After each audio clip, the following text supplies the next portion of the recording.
Hi everyone, and welcome to the first of my online maths videos. This is aimed at Key Stage 2 children, so hopefully anyone who's in Year 3, Year 4, Year 5 or Year 6 will be able to do this and challenge themselves at whatever level they are.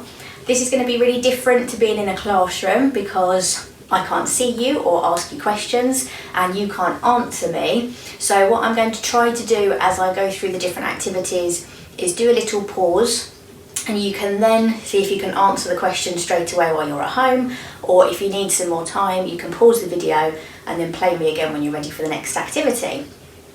It's going to work in 3 parts, the lesson. So we're going to play a starter game, then we'll have another activity where hopefully we'll learn something new or revise something that we've already done at school this year, and then we'll end with a problem solving or a different type of game at the end as well.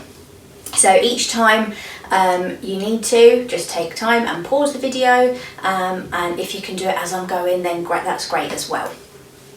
All the resources that you might need to print off or you might need to see if you've got at home will be listed underneath the video as well. So if you get those ready beforehand, you'll be ready to go.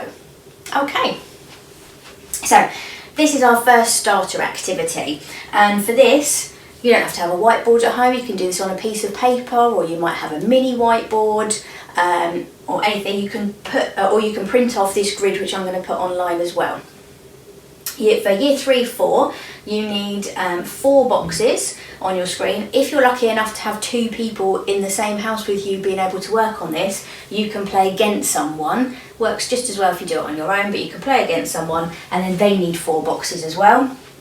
If you're in Year 5 or 6, you can challenge yourself and go to 5 boxes. You could even do it even harder and go to 6 boxes if you like as well. Okay, so the first thing you're going to help me with is labelling these boxes. Now this lesson is all about place value, which is basically a complicated way of saying understanding the value that each digit has in a number. Okay, so I'm going to think about, here I've got a 4-digit number. At the moment it's empty, so it's just 4-digit boxes, but I'm going to put my place value headings in so that I know which each of the digits in this number is worth. So here's my first question to you. Hopefully you can shout out at home or tell someone that's with you, which label, which place value label am I going to give to this box here? What would be, if I put a digit in here, what would it be worth? Okay, hopefully you said 1s. I'm going to put that up there. Okay, this one here, brilliant. Hopefully you said 10s. This here, great. 100s. And then the last one would be 1000s. Well done. Okay, Year 5, 6, you've got the same 1000s, and then what would be the value of the digit here in this number? 10,000s. Brilliant. You can also do this, I hadn't drawn this up, just thought of this as I was going. You could also do the same Year 5 and 6 or Year 3 and 4 as well if you like a challenge. And you could have a go at doing a decimal number as well. So you could have 1 decimal place or 2 decimal places, it's up to you. And you could label those 100s, 10s, 1s, 10ths, and then 100ths. So lots of different ways you can do this.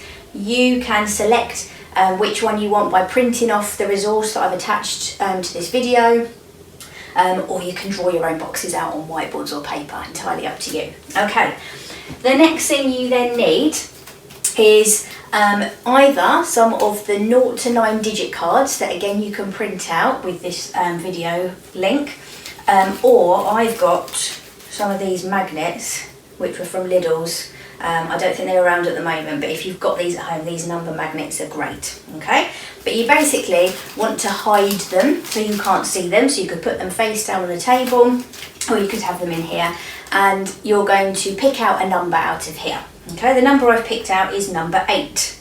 Now I've got to decide where I'm going to put my 8, and this all depends on what the aim of the game is. So the aim of the game is to make the biggest number possible. You're looking to make the biggest number. If you're playing against somebody, then you obviously want to make a bigger number than them, and if you do, you win. If you're playing on your own, you want to try and make the biggest number possible. Once you've placed a digit down into the number, you can't move it again. So then your challenge afterwards would be to see if you have made the greatest number, or if you could move your digits around to make it bigger. So I'm going to start off with my 8. This is the time you can call out at home. I can't hear you, but call out to me and tell me where you would put the 8. Would you put it in the ones column, the tens column, the hundreds column, or the thousands column? Where are you going to go for? Okay, I think I might have heard because you were being really loud then. I'm going to go for, it's quite a high number, so I'm going to go there and put it in my thousands column. Okay, let's hope I don't get a 9, otherwise I've made a mistake. Okay, let's have a look and get my next number. Oh, I've got a 2. Right, okay, I'm not allowed to move my 8 now, so that stays in the thousands column. Am I going to put it in hundreds, tens, or ones? What do you think? Where would you put it if you got that number? Okay, it's quite a low number. I could get lower. I'm going to put it in my ones. Okay, next one. Oh, look what I got. I got a 0. That's not a big number at all, so this isn't going to help very well. I can't move my 2, I can't move my 8, so I've got to decide whether I put my 0 in my tens or my hundreds column. Where do you think I'm going to put that one? I think probably there. I think I would have preferred it in the ones column, but I've already put my 2 in there, so there we go. Okay, last number. Let's hope it's a high one. And I got a 6 for the last one, so I'm going to put my 6 there. So, if I was playing with someone else, you'd have taken it in turn, so you would have both got a 4-digit number by now, and you can see who wins out of that one. However, I'm playing on my own at the moment, so can you shout out and tell me the number, the 4-digit number that I've made here? Brilliant. Okay, so you should have said 8,602. Okay, that's the number I've made. Now, I don't think that that's the biggest number I could have made using these digits. So I've got to see if I can change these round a little bit to make the greatest number. It's a pretty big number. I've done pretty well, but I haven't got the biggest number possible out of those 4 digits. So the game's over now. Let's have a think about if I could make a bigger number. So can you tell me, or tell somebody at home, whether or not you would move any of these digits around to make a bigger number? Brilliant. Hopefully you said I'd leave the 8s in the thousands, the 6 in the hundreds, but these 2 can be swapped over because now I've got 2 tens, which is 20, and no units. That's a bigger number than 8,602. Okay, brilliant. You can play this game as many times as you like. It's quite exciting. If you've got a mum or a dad or anybody at home that you can play this with, great, because it's even more fun when you can play versus somebody and then tally up the points and see who gets the most wins at the end of it. Like I say, you can challenge yourself. You can have 5 boxes, 6 boxes, 7 boxes if you want to. You can try with decimal numbers. All works the same way. Have a go at that one. Good starter activity to get our brains warmed up. Okay, then coming up next will be our next activity, which is all to do with rounding numbers.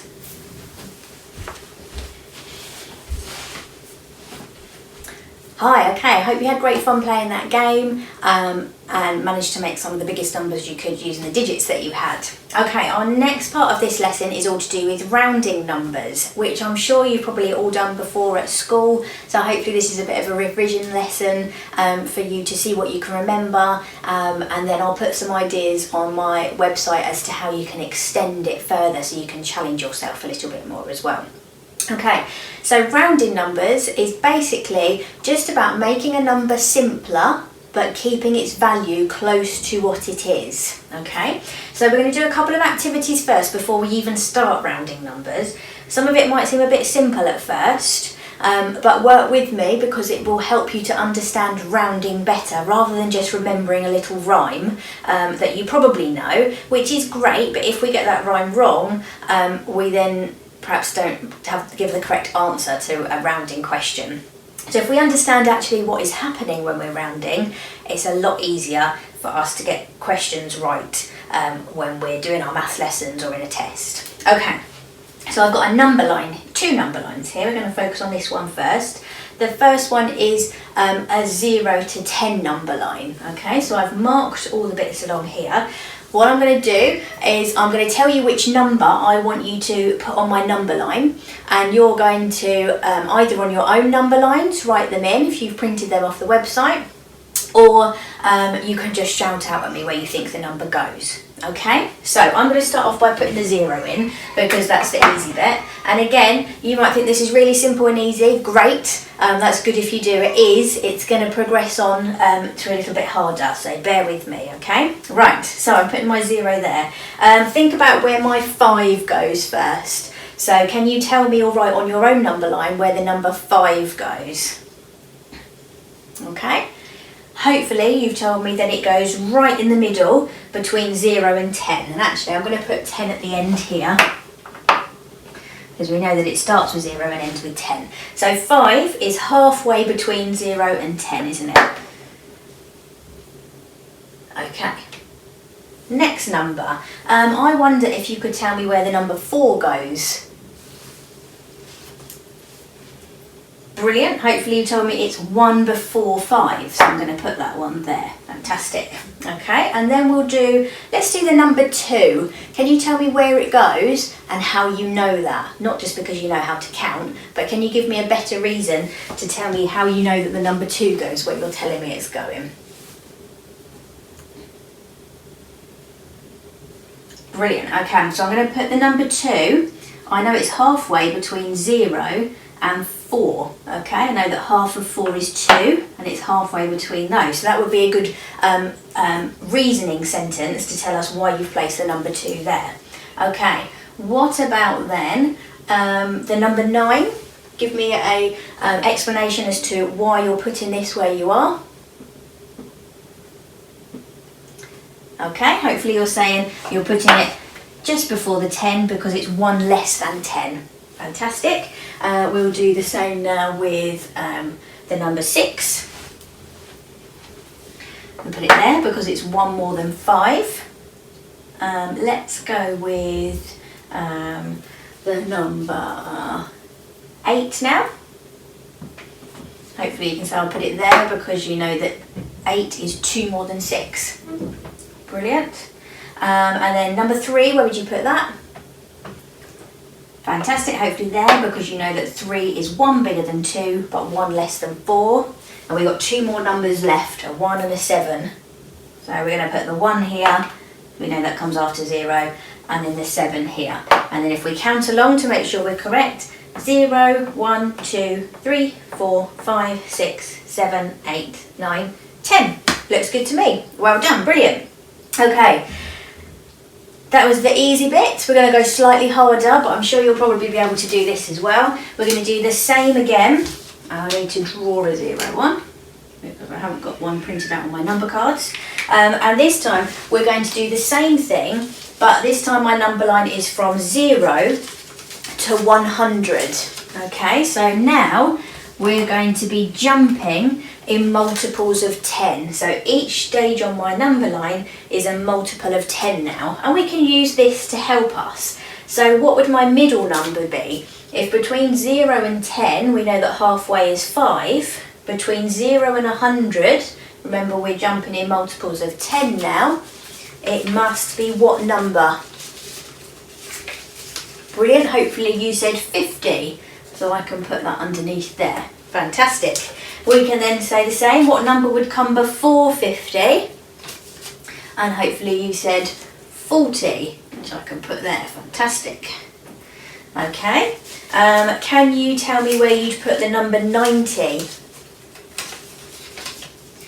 Excellent, there, because it's 10 less than 100. Fantastic. I'm going to put the number 10 there because you know that comes after 0. What about the 20? Excellent. You know, it's 10 more than 10, or half of 40. I'll put the 30 in there, and you can carry on and fill the rest in. So do 60 next for me. 10 more than 50. And then we'll do the 70 and the 80. Okay, and then count along to make sure that we've got it right. So 0, 10, 20, 30, 40, 50, 60, 70, 80, 90, 100. Brilliant, well done. Okay, so both of our number lines have got numbers on them now. Now we're going to move on to thinking about how we round two-digit numbers. Like I said, we need to know how to round decimal numbers when we get to year 5, 6 as well. We need to know how to round bigger numbers as well. So I'm doing this activity here. You can do it exactly the same way using the resources that I've got on my website.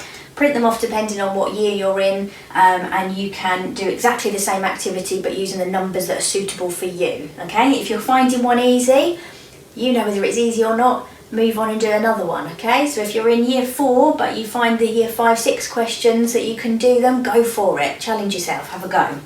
Okay, right, now the next thing I'm going to do is I'm going to give you a two-digit number, and we're going to talk about where we think that might go on our number line. So let's take the number 34. What I'm going to do as well is mark about halfway, well, no, mark exactly halfway in between these two numbers now, because that's going to help us with our rounding. Okay, so if we think first about the number 34, the first thing I want you to do is to decide which two tens it's between. So which two of these tens would the number 34 lie in between? Have a little think.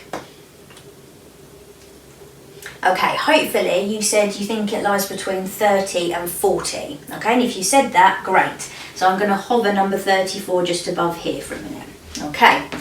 Now, if I was asking you to round that number, so make it simpler, we don't want anything in our units, we want it either to be 30 or 40. We want it to be a nice round 10 number. So, my next question is, where do you think, or which 10 is 34 closest to? Is it closest to 30 or is it closest to 40? And think about that middle line and what number that would be. Which one is it closest to? Brilliant. Hopefully you said that this number here would be 35. Therefore, 34 goes this side of that line. It's closer to 30. So we would say then that 34 rounded to the nearest 10 is 30. Okay? Brilliant. Hope you're all with me there. Let's practice with another number. This time I'm going to give you the number 77.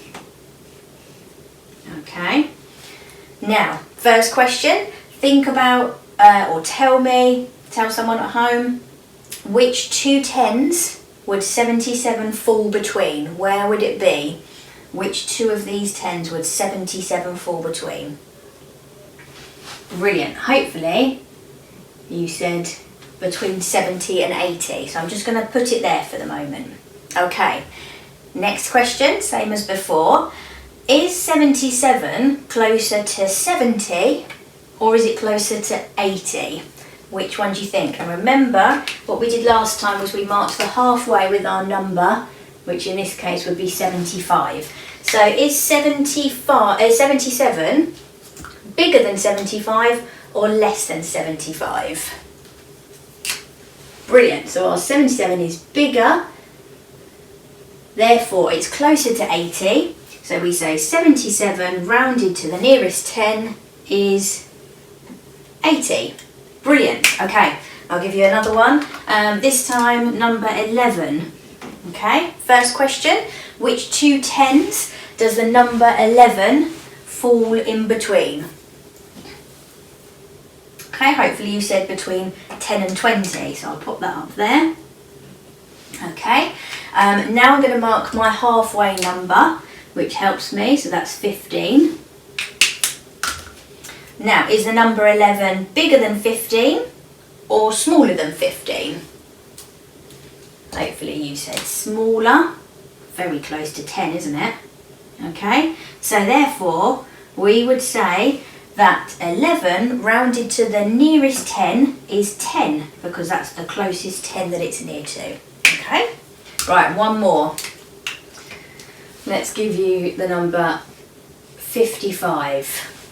Okay, first question, which two tens does 55 lay in between? Brilliant, hopefully you said between 50 and 60. Right, so now I'm going to mark my midway point. Well, let's hover it up there, 55. And I'm going to mark my midway point between 50 and 60, what I know is right in the middle. Oh, look, that's 55. Ah, so this is the issue. You're probably all shouting at me now, telling me what's going on. What do I do now? What happens if my number's right in the middle between 50 and 60? Do I say that rounded to the nearest 10 it's 50 or 60? What do I do?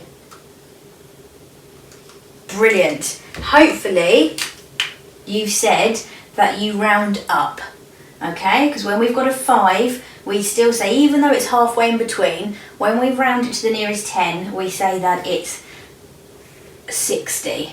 Okay, so anything from 5 is over to the top number, the closest 10 that's greater than it. So 55 would be 60. So let's just practice that. If I did 25, again, I'll put my number up here. Midway between 20 and 30 is 25. So is 25 rounded to the nearest 10, 20 or 30? Brilliant, because we know it's a 5, we know in this case, even though it's halfway in between, we know that we say that we round up to the 30. Anything 5 or above, we go up.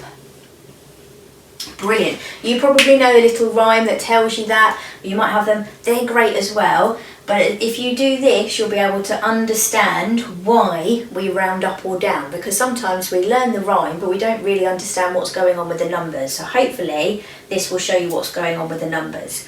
Okay, if you want to have a bit more of a practice of that with different numbers, you can. If you've got a dice, roll the dice to make a 2-digit number. If you've got some number cards, use those as well, and have a little practice until you're really confident with rounding numbers. And like I say, it doesn't have to be 2 digits. You can do 3-digit numbers, 4-digit numbers, round to the nearest 10, 100, 1,000, lots of different ways to extend, which I'll make a note of on the website as well. Okay. And then in a minute I'll be back with our final activity, which is quite a practical hands-on activity where we can practice what we've learned about rounding numbers. Well done, you're doing really well. Good stuff.